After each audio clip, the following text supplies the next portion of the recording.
बच्चे ने पूछा कि खरबूजे के अंदर चीनी किसने डाली, मीठा कैसे हो गया? तो उसने कहा जब तुम सो रहे थे भगवान जी आए थे, चीनी डाल के गए थे। वाहियात उत्तर है, पर उस बच्चे को ये भरोसा हो जाता है कि इसको ये भी पता है। जब मैं 10 साल का था मुझे लगता था कि मेरे पिता सब कुछ जानते हैं। जब मैं 20 का हुआ मुझे समझ में आया कि मेरे पिता कुछ नहीं जानते हैं। आज मैं 30 का हूं, मुझे लगता है कि वो सच में काफी जानते थे। एक गैलेक्सी मिल्की वे के एक स्टार सूर्य के 9 ग्रहों में से एक ग्रह पृथ्वी के 200 देशों में से एक देश की 1 ट्रिलियन स्पीशीज में से होमो सेपियंस के 140 करोड़ में से एक मैं हूं। मैं खुद को कितना सीरियस लूं। मुझे लगता था कि मैं पता नहीं क्या चीज हूं। पढ़ने के बाद समझ में आया कि दरअसल मुझ में और मच्छर में खास अंतर नहीं है। जब मुझसे कोई पूछता है कि आपकी विचारधारा क्या है, मैं बोलता हूं मैं तुक्कावादी। हमारी सफलताओं हमारी विफलताओं में हमारी भागीदारी 0%। फिलोसफी मैंने क्यों पढ़ा? मेरी मजबूरी थी, यूपीएससी के लिए पढ़ना था। और फिलोसफी पढ़ के मुझे मजा आ गया। कई ऐसे खिलाड़ी हैं जो 6-6, 7-7 अफेयर्स एक ही समय में चला रहे होते हैं। बहुत प्रैक्टिकल लोग हैं वो। अपना क्या है इस जीवन में सब तो लिया उधार, सारा लोहा उन लोगों का अपनी केवल धार। नमस्कार देवकीर्ति जी, मेरा नाम दर्पण है। मैं 42 साल का हूँ। मैं इसलिए 42 साल का अपनी उम्र बता रहा हूँ क्योंकि मैं एक यूपीएससी एस्पिरेंट नहीं हूँ। तो अभी रिसेंटली मैंने आपकी एक फिलॉसफी की वीडियो देखी थी, शायद वो पहला क्लास था। उसमें आप सुकरात को कोट करते हुए कहते हैं कि बहुत कम लोग हैं जो ये जानते हैं कि वो बहुत कम जानते हैं और मैं उनमें से एक हूँ। हालांकि आपने अपने बारे में वो बात नहीं कही थी। और उसी में चूंकि मुझे वही रिसेंट वीडियो याद आ रहा है, उसी में आपने बाद में कहीं पे ये भी बोला था कि फिलॉसफी को लेके मेरे जो भ्रम थे कि फिलॉसफी को पढ़ के मेरे ज्ञान चक्षु खुल जाएंगे, वो पढ़ने के बाद वो भ्रम तो चले गए, लेकिन मेरे को एक इनलाइटेंड इग्नोरेंस, जो इग्नोरेंस थी वो इनलाइटेंड इग्नोरेंस में परिवर्तित हो गई। तो इसके साथ ये दोनों को अगर मैं सिरे इन दोनों कोट्स के सिरे एक और आपके कोट से जोड़ूं, जो आपने पास्ट में किसी इंटरव्यू में बोला था कि मैं खुद को सीरियसली नहीं लेता, तो मैं ये जानना चाहूंगा कि ये जो 3 कोट हैं और खासतौर पे आप अपने आप को खुद को सीरियसली नहीं लेते हैं, ये किस तरह डेवलप हुआ, इसकी क्या प्रक्रिया रही? शुक्रिया। देखिए दर्पण, पहली बात तो ये कि आप 42 साल के हैं और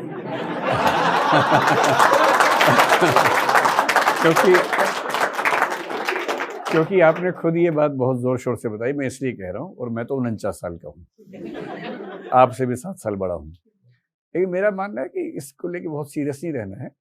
जो लोग 42 के नहीं है, कुछ साल 42 के वो भी हो जाएंगे, ऐसा क्या है। उम्र तो एक पड़ाव है, रहता है। और 42 के हैं तो यूपीएससी आप नहीं दे सकते, पर भारत के राष्ट्रपति बन सकते हैं आप। तो ये सोच के खुश हो जाइए कि आपके पास तो राष्ट्रपति बनने का चांस भी है। दूसरी बात आपने ये कही कि फिलोसफी के आपने कुछ वीडियोस देखे और सुकरात कहते हैं कि बहुत कम लोग जानते हैं कि वो बहुत कम जानते हैं। एकदम सही बात है।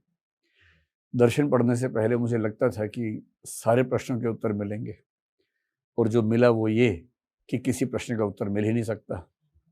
किसी को भी नहीं मिल सकता, तो मुझे भी नहीं मिल सकता। तो मैं मानता हूं कि इग्नोरेंस पहले भी थी, आज भी है, लेकिन अब एनलाइटेंड है।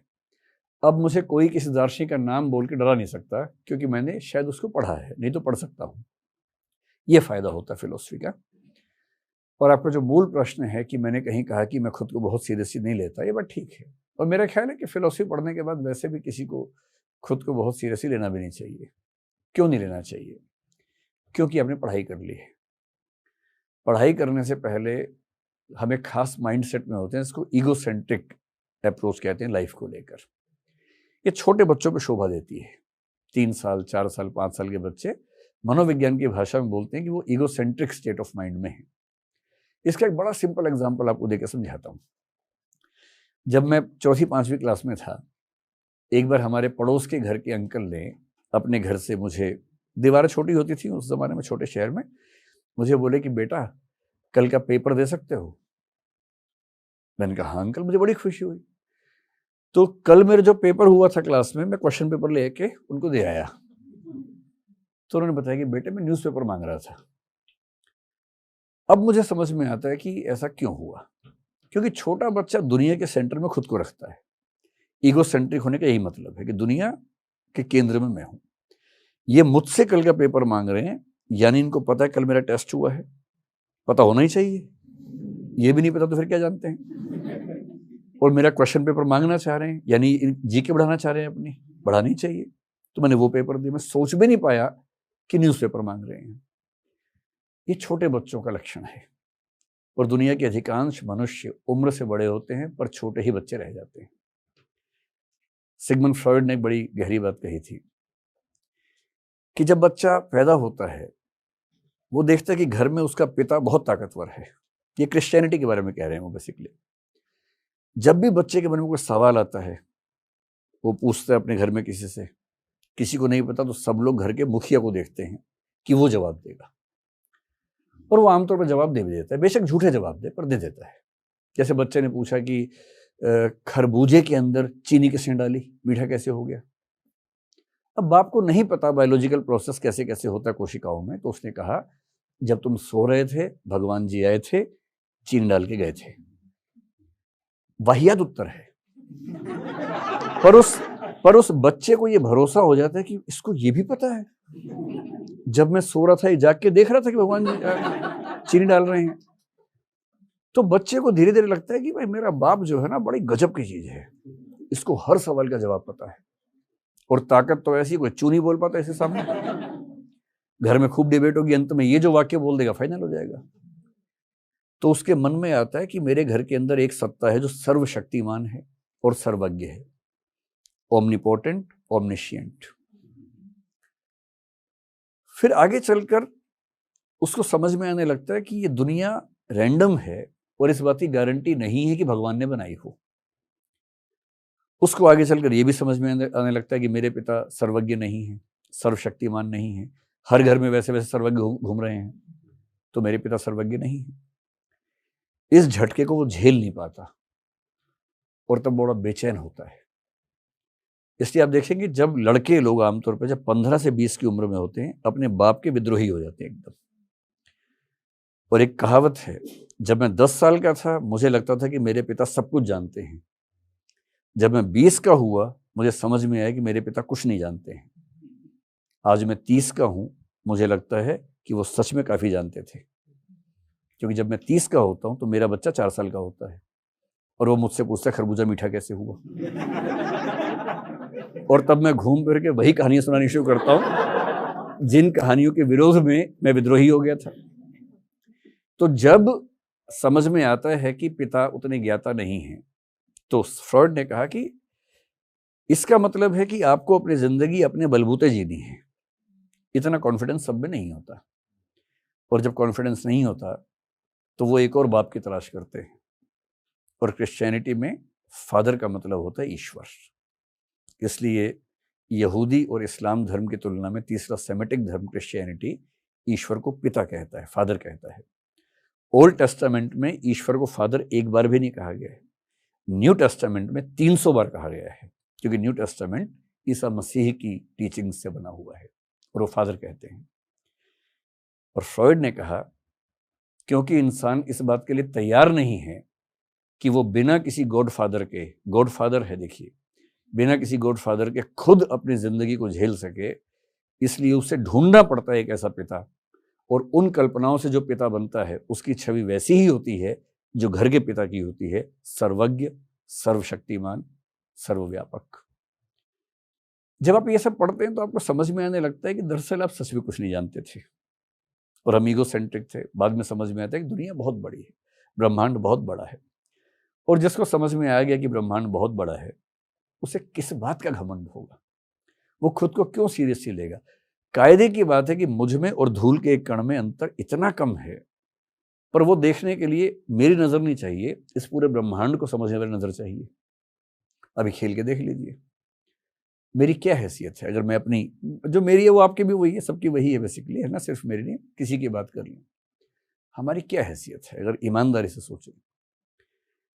इस दुनिया को बने हुए माना जाता है कि 1400 करोड़ साल हो चुके हैं, बिग बैंग हुए।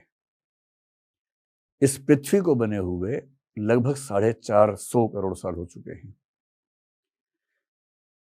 मनुष्य का जो जीवन है उस जीवन की उत्पत्ति को 370 करोड़ साल हो चुके हैं। होमो सेपियंस को बने हुए 3 लाख साल हो चुके हैं। आज की दुनिया में 800 करोड़ होमो सेपियंस घूम रहे हैं दुनिया में, उनमें से एक मैं हूं। 1 ट्रिलियन स्पीशीज हैं इस दुनिया में, केवल पृथ्वी की बात कर रहा हूं मैं। अभी तो क्वांटम फिजिक्स कह रही है कि मेटावर्सेस, ये मेटावर्स तो इनका है, मल्टीपल वर्सेस हो सकते हैं, मल्टीवर्स हो सकते हैं। जिस यूनिवर्स को हम लेके बहुत खुश रहते हैं, ऐसे ऐसे कितने यूनिवर्स हैं पता नहीं।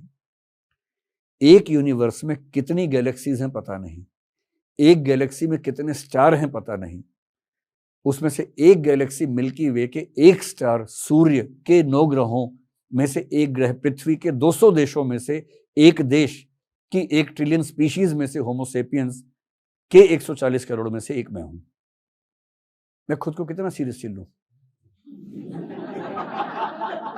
मतलब मेरे होने से क्या हो जाएगा और मेरे न होने से क्या रुक जाएगा? ये तो है तथ्य, ये तो है सत्य। सत्य थोड़ा कड़वा होता है, झेलना मुश्किल होता है। फिलॉसफी पढ़ने का मजा ये है कि आपको सत्य झेलने के लिए तैयार कर देती है, और मैं अपने इस सत्य से सहज हो गया हूं। मैं बड़े रेफरेंसेस देता हूँ फिलोसफर से, क्योंकि मैंने उनको पढ़ के ही सीखा है। कभी मौका मिले तो एक जर्मन फिलोसफर थे 19वीं सेंचुरी में, किरकेगार्ड नाम था, सोरेन किरकेगार्ड। बड़े गहरे चिंतक थे, हीगेल के समकालीन थे, हीगेल के विरोधी थे। उन्होंने कहा कि जब आप बुद्धि से चीजों को समझने का प्रयास करेंगे तो आपको केवल अनिश्चितता हाथ लगेगी। जैसे ईश्वर है या नहीं, आप कितना भी तर्क लगा लीजिए, कोई निश्चित उत्तर नहीं मिलने वाला, कितना भी दिमाग लगा लीजिए। ये अनिश्चितताएं आपको बेचैन कर देंगी, विह्वल कर देंगी, और लंबे समय तक बेचैन रहने के बाद आपको अपने अंदर से एक उत्तर मिल जाएगा, और वो उत्तर फैक्चुअली करेक्ट हो या ना हो, वो आपकी अंडरस्टैंडिंग के लिए, सुकून के लिए पर्याप्त उत्तर होगा। इस प्रोसेस में जब मुझे पहली बार पता लगा कि मेरी कोई हैसियत है नहीं, क्योंकि मैं भी जब 20-22 की उम्र में था, मुझे लगता था कि मतलब दुनिया के इतिहास में 2 ही चरण हैं, एक मुझसे पहले, एक मेरे बाद, मैं सेंटर में हूँ। ऐसा कॉन्फिडेंस रहता ही था, सच में रहता था। मैं कविताएं ऐसे लिखता था गंदी गंदी उस समय, जो मतलब इस भाव में थी, मेरा वर्तमान भविष्य में इतिहास बनेगा, ऐसा मैं लिखता था। मुझे लगता था कि मैं पता नहीं क्या चीज हूं। पढ़ने के बाद समझ में आया कि दरअसल मुझ में और मच्छर में खास अंतर नहीं है। ऑल आउट जलने से वो मर जाता है, यूनियन कार्बाइड में फैलाव हो जाए इसका तो मैं मर जाता हूं, इतना ही मामला है। तो क्या फर्क पड़ता है? इसलिए खुद को बहुत सीरियसली नहीं लेना है। सीरियसली का मतलब ये नहीं सोचना कि मैं बहुत बड़ी तोप हूं, बस ये समझना है कि मैं बहुत छोटा हूं, लेकिन छोटेपन में खुश रहना है। आपको तो क्योंकि कविताओं का शौक है, आपने अच्छे कवियों का नाम बोला, ये कविता आपको सुनाता हूँ। 1950s-60s में एक कंसेप्ट चला डीह्यूमनाइजेशन का, सार्त्र से प्रभावित होकर लोगों को ये रियलाइज होने लगा कि हम बहुत छोटे हैं, हमारी कोई हैसियत नहीं है, लघु मानववाद कहते हैं इसको। तो उन्होंने कहा कि लघु हो तो भी तो बढ़िया जिंदगी जी सकते हो। उस समय कई लोग बहुत निराशा में लिख रहे थे। एक प्रभाकर माछवे तो क्या लिख गए, घूंट घूंट साइनाइड पीता हूं। और ऐसे सर्वेश्वर ने कुछ लिखा जिसका भाव है कि मैं कुछ नहीं हूं और खुद को दिलासे देता हूं कि मैं बहुत बड़ी चीज हूं, तो घूंट घूंट साइनाइड पीता हूं, किसी घिसे सोल के फटे हुए जूते का टूटा हुआ फीता हूं। ऐसी कविताएं लोग लिखते थे उस समय, निराशा से भरी हुई। वाजपेयी ने बड़ी अच्छी बात कही, अरे भाई हम छोटे हैं तो क्या हुआ, उसमें भी तो खुश रह सकते हैं।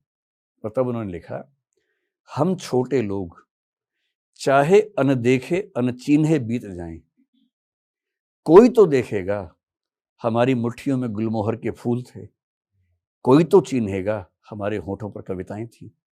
इसी में खुश है। हाय सर, मेरा नाम कुंदन है। कुंदन जी जी।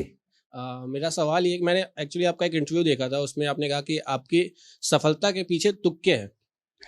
तो वो ऐसे कौन से तुक्के हैं जिनको आप कहते हैं कि जिसकी वजह से आप सफल हुए, या ऐसा कहने के पीछे क्या विचार था आपका? जब मुझसे कोई पूछता है कि आपकी विचारधारा क्या है, मैं बोलता हूँ मैं तुक्कावादी हूँ। तुक्काइज्म मेरी विचारधारा है। ये बात मेरे बारे में नहीं, आपके बारे में भी है। हम सब जिंदगी में जितने सफल हैं, आपको अजीब सा लगेगा, लेकिन हमारी सफलताओं, हमारी विफलताओं में हमारी भागीदारी 0% है। मैं 5 भी नहीं कह रहा हूं, मैं 1 भी नहीं कह रहा हूं, मैं 0 कह रहा हूं। और ये बात समझ में तब आती है जब आप बहुत बारीकी से जिंदगी को समझते हैं। नहीं तो हवा में पंप भर के उड़ते रहिए, हवा में क्या दिक्कत है। गुब्बारे को अच्छा लगता है उड़ना, जबकि उसको नहीं पता कि खाली हीलियम की वजह से उड़ रहा है, उसमें उसकी कोई भूमिका नहीं है। तो गुब्बारा बन के हवा में उड़ना सामान्य बात है, लेकिन एक बार ईमानदारी से टटोल लेना कि मेरी सफलताओं में मेरी कितनी भूमिका है, वो ज्यादा गहरी बात है। तो एक बार खेल लेते हैं। मनोविज्ञान में एक सिद्धांत जिस पे मेरी सहमति भी है, वो कहता है कि व्यक्ति का पूरा व्यक्तित्व दो चीजों से मिलकर बनता है, एक जेनेटिक्स और एक एनवायरनमेंट। जैसे मेरा आईक्यू ठीक ठाक है, मैंने कभी नापा नहीं है, पर मेरा ख्याल है कि 120-30 कम से कम होगा। इससे मेरी भूमिका बिल्कुल नहीं है। मेरी हाइट ठीक है, इससे मेरी कोई भूमिका नहीं है। मेरी आंख खराब है, इससे मेरी कोई भूमिका नहीं है। मैं दिखने में बहुत कुरूप नहीं हूं, इससे मेरी कोई भूमिका नहीं है। आप लंबे हैं, सुंदर हैं, चौड़े हैं, मोटे हैं, मतलब मोटे भी हो सकता है, खा खा के मोटे हो गए हों, लेकिन बेसिकली आपका जो व्यक्तित्व है जेनेटिकली, उसमें आपकी कोई भूमिका नहीं है। इससे यदि किसी को लंबा होने का घमंड है तो उस मूर्ख को पता नहीं है कि उसमें उसकी कोई भूमिका नहीं है। किसी को छोटा होने का गम है तो उसमें उसे क्या भूमिका है, कोई भूमिका नहीं है। तुक्का लग गया। आप ऐसे पेरेंट्स के घर पैदा हुए जिनके जीन्स की हिस्ट्री में छोटापन था, तो आप छोटे हो गए। किसी के जीन्स में गोरापन था, आप गोरे हो गए। इसलिए आप विज्ञापन में जा रहे हैं ये बताने के लिए कि मैंने कौन सी क्रीम लगाई थी, जबकि लगाई नहीं क्रीम आपने कोई क्रीम नहीं लगाई। क्रीम लगा के आज तो कोई गोरा हुआ भी नहीं है। अगर आप सांवले पेरेंट्स से घर हुए, भूमध्य रेखा के आसपास पैदा हुए, तो आप सांवले हो गए। इसमें आपकी क्या अच्छाई है, गलती है, सामान्य सी बात है। आपका आईक्यू आपके बस में नहीं है। अगर आपका मतलब आप पूरी ताकत से आईक्यू में थोड़ी बहुत फेरबदल कर सकते हैं। रेंज डिसाइडेड है, उस रेंज के बियॉन्ड आप जा ही नहीं सकते। मैं अमेरिका का राष्ट्रपति नहीं बन सकता, क्योंकि वहां संविधान में लिखा है कि जो वहां जन्म से नागरिक होगा वही बन सकता है। मैं कैसे जन्म लूं वहां जाके? दूसरा तुक्का क्या है? एनवायरनमेंट।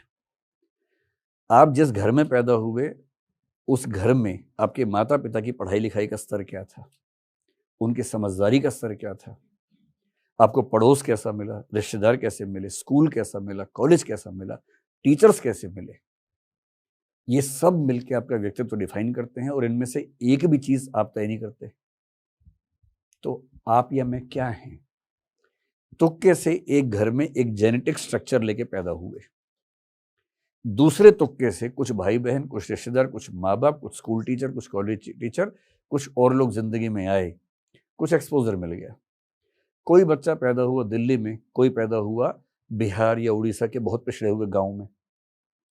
अब उस गांव में पैदा होने वाला बच्चा सामान्यतः दिल्ली के बच्चे से आगे नहीं निकल पाएगा।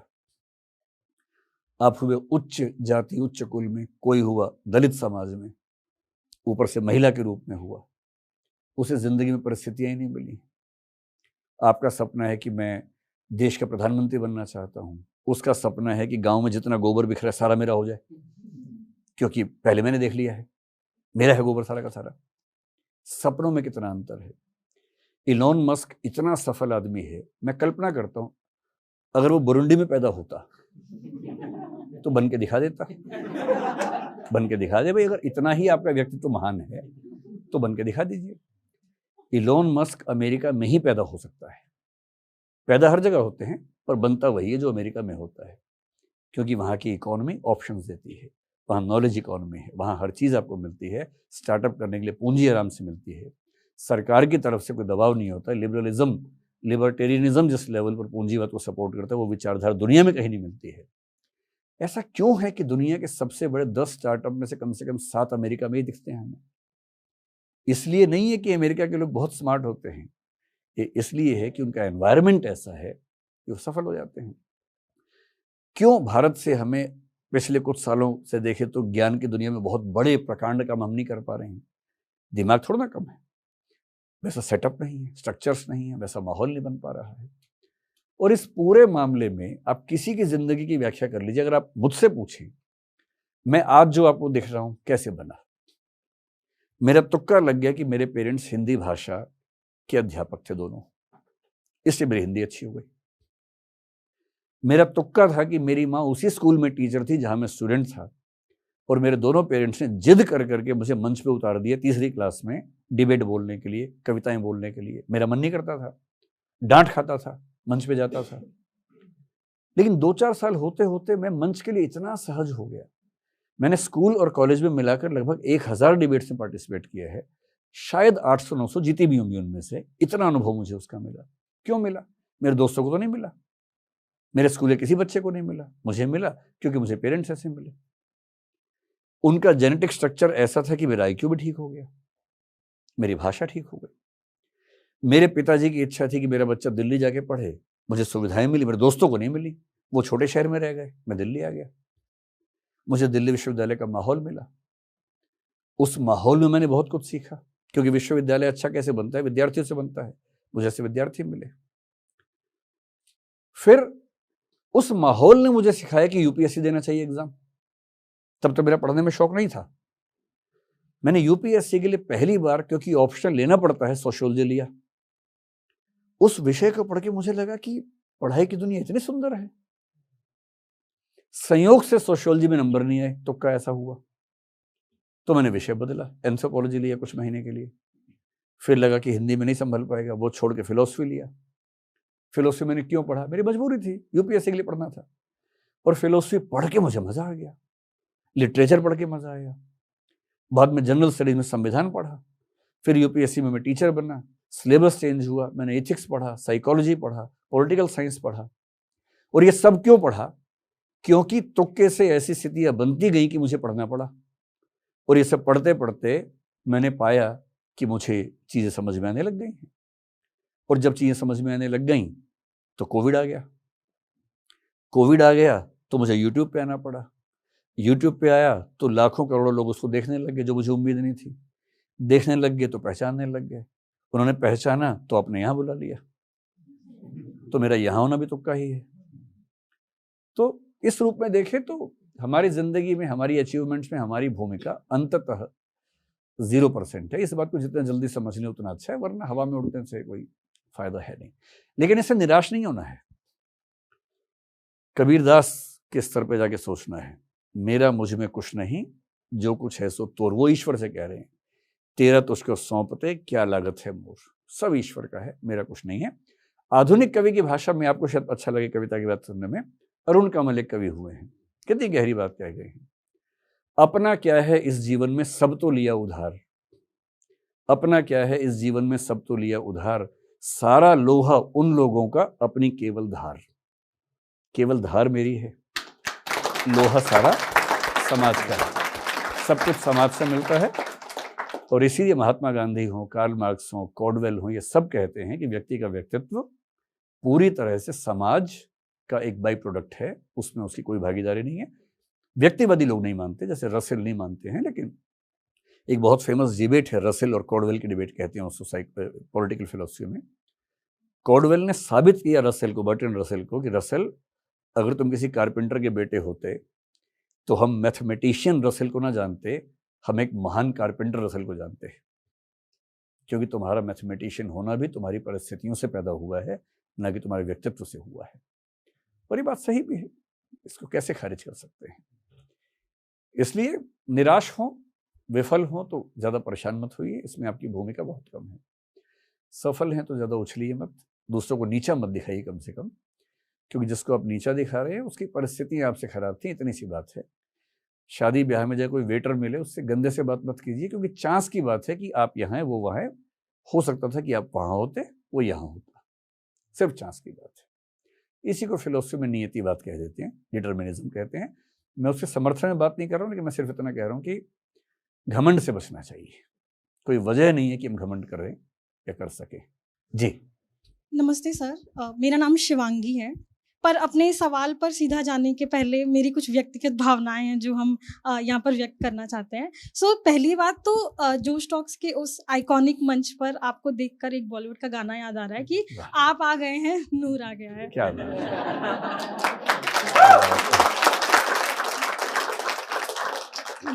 तो सर, मेरे जीवन का ये पहला इवेंट हम अटेंड कर रहे हैं और उस पे सोने पे सुहागा कि आपका इवेंट अटेंड कर रहे हैं, तो उसके लिए जोश टॉक्स का तहे दिल से शुक्रिया। तो सर, अभी कुछ दिनों पहले ना हमने YouTube पर आपकी एक वीडियो देखी, जिसके, अगर हम गलत नहीं है तो बिल्कुल शुरुआत में आपने बात करी थी कि लाइफ में प्रैक्टिकलिटी और इमोशंस को बैलेंस करके आप चलने की बात कर रहे थे। तो मेरा सवाल यहाँ पर ये है कि इसके पीछे, इस कॉन्सेप्ट के पीछे आपका क्या पर्सनल एक्सपीरियंस रहा है? मैं देखिए मध्य मार्गी आदमी हूँ। बुद्ध ने जो रास्ता सुझाया, अरस्तु ने जो रास्ता सुझाया, मैं उस रास्ते पे चलने वाला आदमी हूँ। मुझे लगता है कोई भी अति जो है वो ठीक नहीं है जीवन में। इमोशंस की अति हो या प्रैक्टिकल होने की अति हो, दोनों खराब हैं। जब हम बहुत इमोशनल होते हैं, इमोशनल स्टेट की सबसे बड़ी बात यह है कि वो बहुत क्षणभंगुर होती है, कुछ सेकंड्स के लिए, कुछ मिनट्स के लिए होती है। तो अगर आप बहुत इमोशनल हैं, इंटेंस इमोशंस आपके अंदर हैं और आपने उसमें कोई फैसला कर लिया है, तो तय मान के चलिए कि कुछ दिनों के बाद रिग्रेट आप करेंगे ही करेंगे, क्योंकि वो फैसला एक खास मेंटल स्टेट में हुआ और वो मेंटल स्टेट कुछ मिनट के बाद रहेगी नहीं, और आपने उसी में कमिटमेंट कर दी किसी को, उसी में घोषणा कर दी कुछ, और बाद में आप जिंदगी भर उस चीज को ढोते रहे क्योंकि आपने घोषणा कर दी थी। इसलिए इमोशंस पर कंट्रोल इतना रहे कि इमोशंस आपके ऊपर चढ़कर हावी ना हो जाएं, इमोशंस आपको मजबूर ना कर दें कि आपको कब कहाँ क्या बोलना है। मैं मजाक में एक बात कहता हूँ कि यदि कोई मुझे गुस्सा दिलाना चाहे तो मैं उससे बोलता हूँ कि तेरे चाहने से गुस्सा नहीं करूँगा, जब मेरा मन करेगा तब करूँगा। तुम चढ़ाओ मुझे, दिलाओ गुस्सा, करूँगा ही नहीं गुस्सा, मैं ले नहीं रहा तुम्हारे इनपुट को। जब मेरा मन करेगा गुस्सा तब करेंगे। इमोशंस में इतना कंट्रोल मेरा भी नहीं है, लेकिन हाँ, अगर इतना कंट्रोल हो तो जिंदगी बड़ी शानदार हो जाती है। ये भी सही है कि बिना इमोशनल हुए आप खुश हो नहीं सकते। खुश होने का बेसिक मतलब क्या है? 4 हार्मोन्स का बहना। उन 4 हार्मोन्स को बहने को बोलते हैं खुश होना। खुश होना केमिस्ट्री में, बायोकेमिस्ट्री में 4 हार्मोन्स का बहना है, उसका और कोई मतलब नहीं होता, इतना ही मतलब होता है। और मजा उसी में आता है जब वो 4 हार्मोन्स बहते हैं। प्रैक्टिकल होने में क्या है कि कभी कभी आपका मन करता है प्रैक्टिकल हो जाओ। आप सब उस फेज से गुजरे होंगे। हर व्यक्ति को लगता है कि वो बहुत इमोशनल है और लोग उसका मिसयूज कर लेते हैं। और मजे की बात है कि आपके बारे में दूसरों को भी ऐसा लगता होगा कि ये मेरा यूज कर लेती है, ये मेरा यूज कर लेता है, और आपको दूसरों के बारे में लग रहा है, क्योंकि हम सब सब्जेक्टिव तरीके से सोचते हैं ना। सबसे बुरी फीलिंग दुनिया में है ऑब्जेक्टिफिकेशन, कि किसी ने मुझे वस्तु की तरह इस्तेमाल किया, ऑब्जेक्ट की तरह इस्तेमाल किया। इससे बुरी कोई फीलिंग नहीं मानी जाती है। इससे कोई आपसे प्यार मोहब्बत की बात करे, बाद में धोखा दे दे, आपको लगता है कि मुझे यूज किया गया, मुझे एक ऑब्जेक्ट बनाया गया, ये फीलिंग बहुत बुरी फीलिंग मानी जाती है। बहुत प्रैक्टिकल होने पे कई बार मन करता है कि हम दूसरों को ऑब्जेक्ट की तरह यूज कर लें। कई ऐसे खिलाड़ी हैं जो 6-6, 7-7 अफेयर्स एक ही समय में चला रहे होते हैं। बहुत प्रैक्टिकल लोग हैं वो। उनके इमोशंस भी उनके हिसाब से काम आते हैं। कहाँ कितना रो के दिखाना है, कहाँ किस अंदाज में बोलना है, कहाँ किसी से पैसे भी निकलवा लेने साथ में, हर चीज के एक्सपर्ट लोग हैं। ऐसे लोगों को तात्कालिक लाभ मिल जाते हैं, लेकिन मेरा ख्याल है कि एक समय के बाद कोई उन पर भरोसा नहीं करता है। और एथिक्स की दुनिया में एक बड़ा प्रसिद्ध कथन है जिसको हम एक्सियोम की तरह यूज करते हैं। एक्सियोम मतलब जो स्वयं सिद्ध कथन है, जो बेस है। It is good to be good. अंततः अच्छा होना अच्छा ही होता है। आप अच्छे रहेंगे, नुकसान झेलेंगे कहीं कहीं, लेकिन आपकी गुडविल होगी, साख होगी, लोग भरोसा करेंगे, और भरोसा करेंगे तो जीवन आपका अपने आप अच्छा हो जाएगा। इसलिए मैं बार बार ये बात कहता हूं कि बहुत प्रैक्टिकल होके दूसरों का खून चूस लेना, बहुत इमोशनल होके कुछ पैरासाइट्स को पाल लेना अपने साथ में, खून चुसवाते रहना, दोनों खराब बातें हैं। इतना इमोशनल नहीं होना है कि कोई गधा बना दे, इतना प्रैक्टिकल नहीं होना है कि आप दूसरों को ऑब्जेक्टिफाई करें। इंसान बनिए, इंसान रहने दीजिए दूसरों को। आपके लिए बताओ, हीगल का वाक्य है, be a man and respect others like human beings. तो खुद भी इंसान की तरह रहो, बाकियों को भी इंसान की तरह ट्रीट करो। इससे अच्छा क्या हो सकता है? और इसीलिए बैलेंस की जरूरत है दुनिया में। प्रणाम सर। जैसे आपने प्रैक्टिकलिटी की बात करी और बैलेंस की बात करी, तो हमारी जनरेशन में जनरली ये होता है कि हम पेरेंट्स के साथ सिचुएशन क्या होती है कि वो एक एज पे आ जाते हैं, वो एक तो वर्कहोलिक होते हैं, तो वो फ्री बैठना नहीं चाहते हैं, बट देन उनके हिसाब से शादी कर दी बच्चों की, ये हो गया, सब मेरा काम हो गया, मैं फ्री हूँ।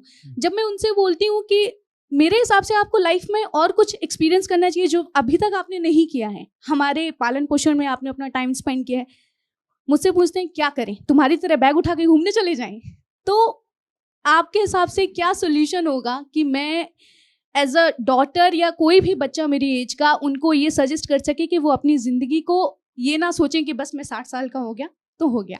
मतलब हम लोग जिस समाज में हैं अभी एक ट्रांजिशन के फेज में हैं, स्पेशली जो मिडिल क्लास में पेरेंट्स अभी हैं, ये लगभग आखिरी पीढ़ी है जिसको अपने सुखों की बहुत चिंता नहीं है, अपने बच्चों के सुखों के लिए सेक्रीफाइस कर चुके हैं।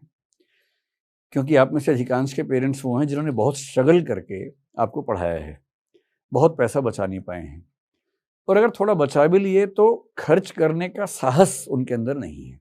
पैसा होता कई लोगों के पास, खर्च करने का साहस नहीं होता। अपने ऊपर खर्च करने का तो और साहस नहीं होता, उनको आत्मग्लानि होती है, गिल्ट फीलिंग होती है कि मैंने अपने ऊपर खर्च कर लिया, जबकि बच्चों के काम आने चाहिए पैसे।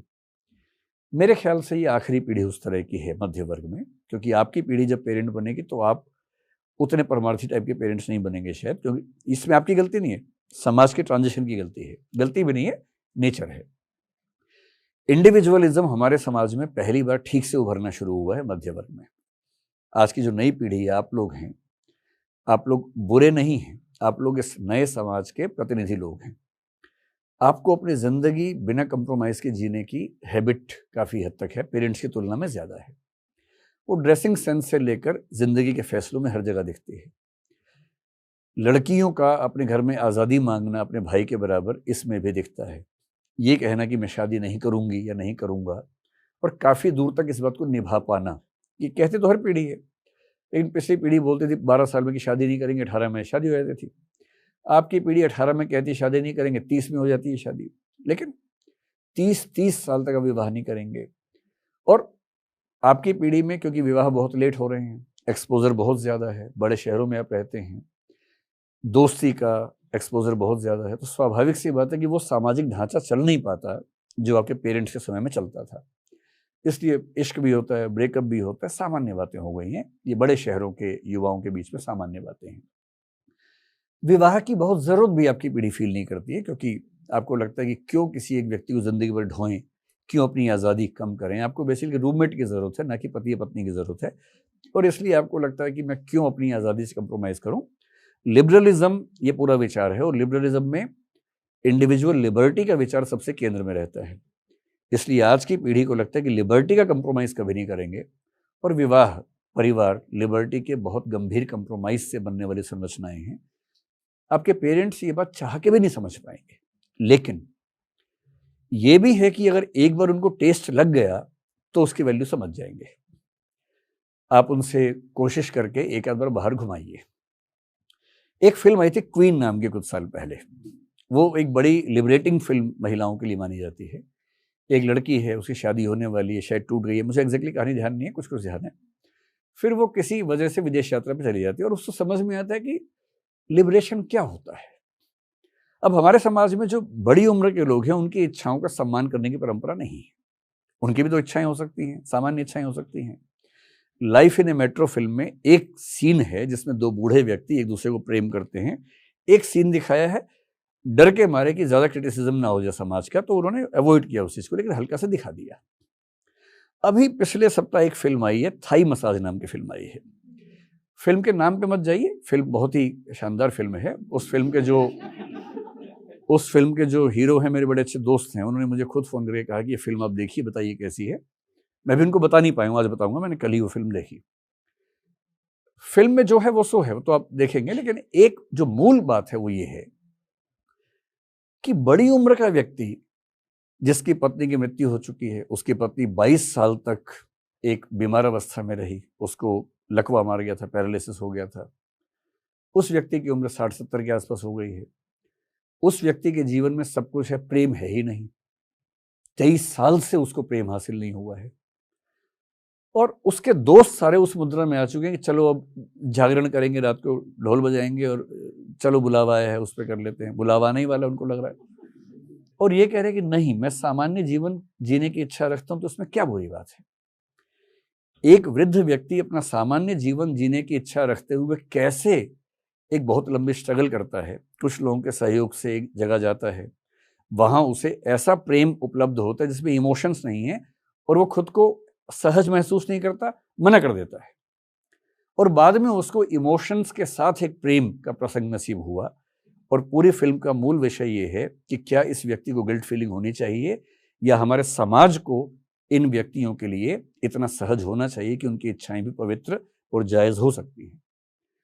क्या होता है कि बड़े बूढ़ों की इच्छाओं का सम्मान करने की परंपरा है नहीं हमारे समाज में, और ये तभी होती है जब समाज समृद्ध होने लगता है। अब हमारा समाज समृद्ध होने लगा है, अगली पीढ़ियों में जब आप लोग बड़े बूढ़े होंगे तो आप लोग लड़ जाएंगे इस बात पे। आपके पेरेंट्स लड़ नहीं पाएंगे, उनके लिए आपको लड़ना पड़ेगा। वो भारत से बाहर घूमने नहीं जाएंगे, खर्चा हो जाता है। आप उनको पहली बार ज़बरदस्ती घुमाइए। जैसे ही आप बोलेंगे पैसे मैं दूंगी, वो कहेंगे क्यों, तेरे पैसे क्यों खर्च करें, बेटी के घर का पानी नहीं पीते हम तो पैसे की बात कर रही है। तो उनको झूठ बोलिए, उनको बोलिए कि मेरी कंपनी ने कहा है कि आप पेरेंट्स को कंपनी के खर्चे पर भेज सकती हैं। फिर तैयार हो जाएंगे, तुरंत तैयार हो जाएंगे। उसके बाद फिर वो एक सेकंड में तैयार हो जाएंगे।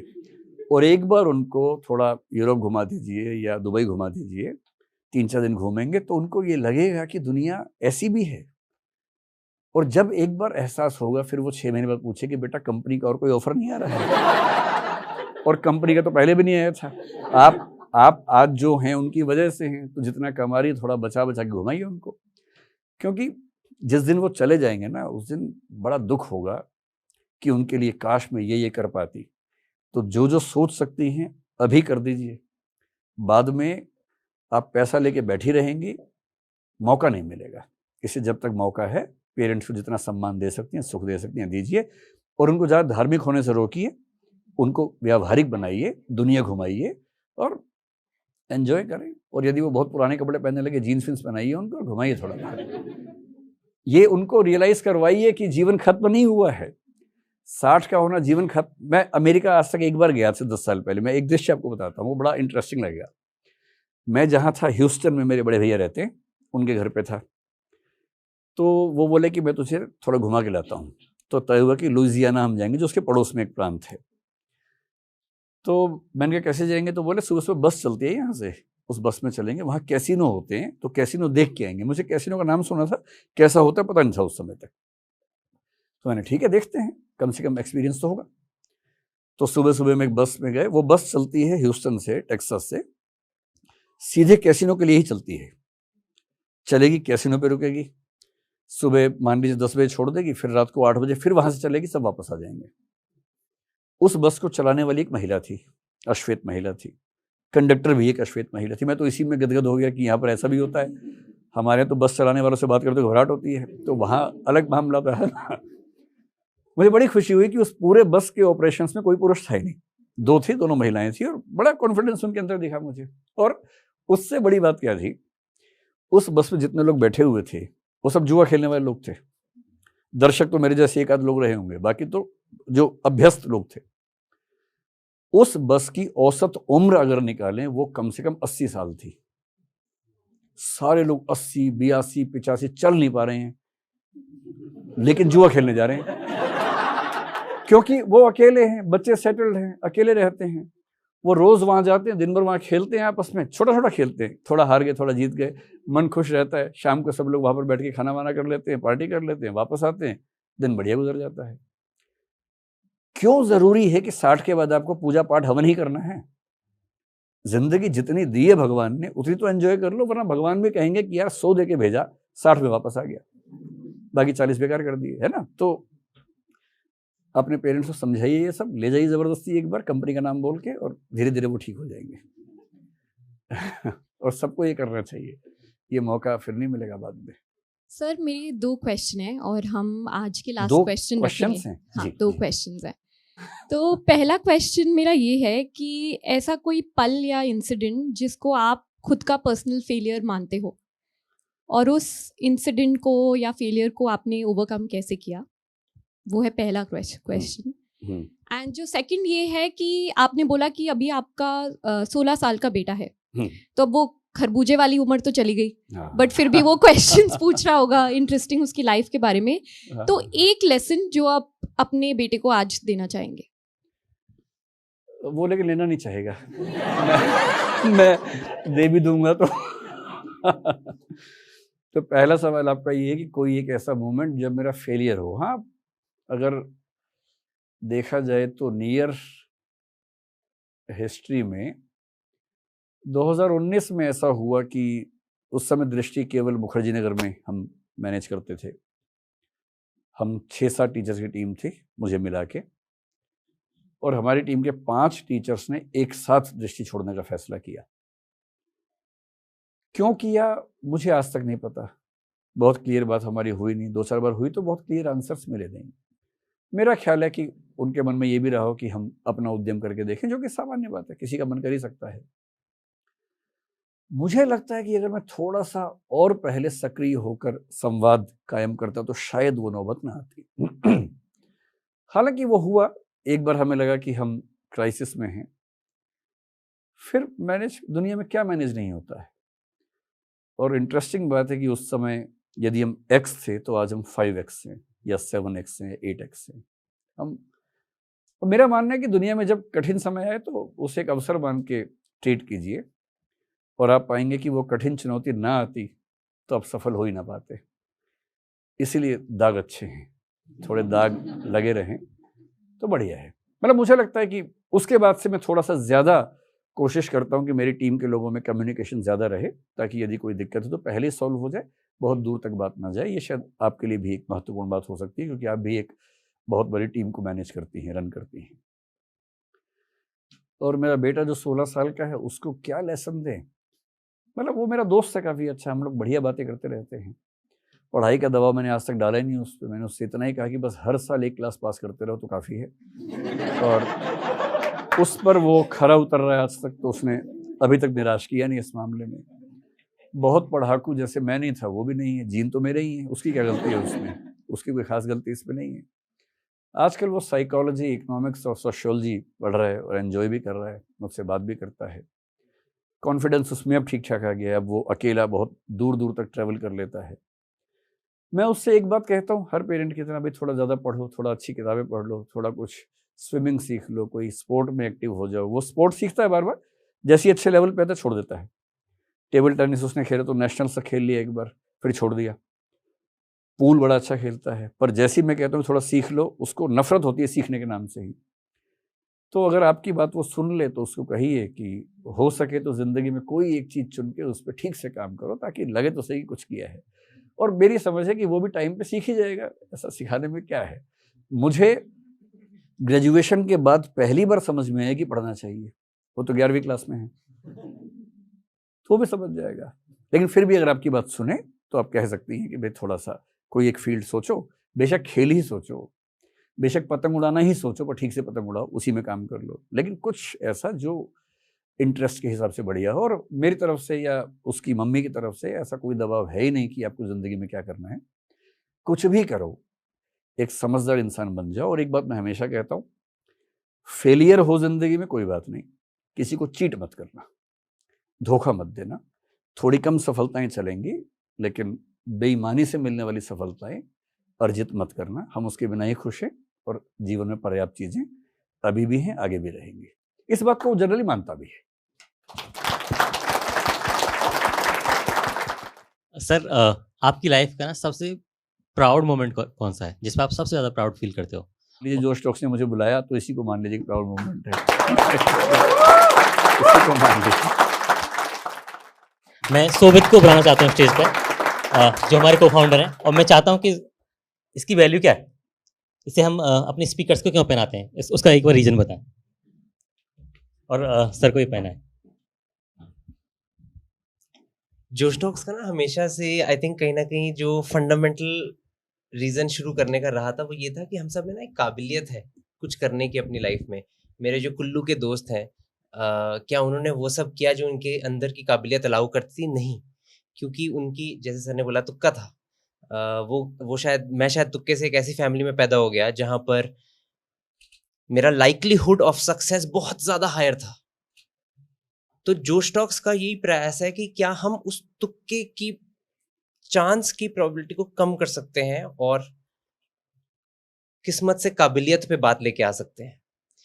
तो इसी के लिए जोश टॉक्स कहीं ना कहीं स्टार्ट हुआ था। आज जोश टॉक्स हमें टॉक्स की तरह दिखता है, और कहीं ना कहीं जो भी जोश टॉक्स की टीम है या जोश टॉक्स के स्पीकर्स हैं वो इस मिशन में कंट्रीब्यूट कर रहे हैं, और एक मिशन की कंट्रीब्यूशन को ऑनर करना चाहिए, और उसी ऑनर करने के लिए ये जोश टॉक्स सेवा मेडल है।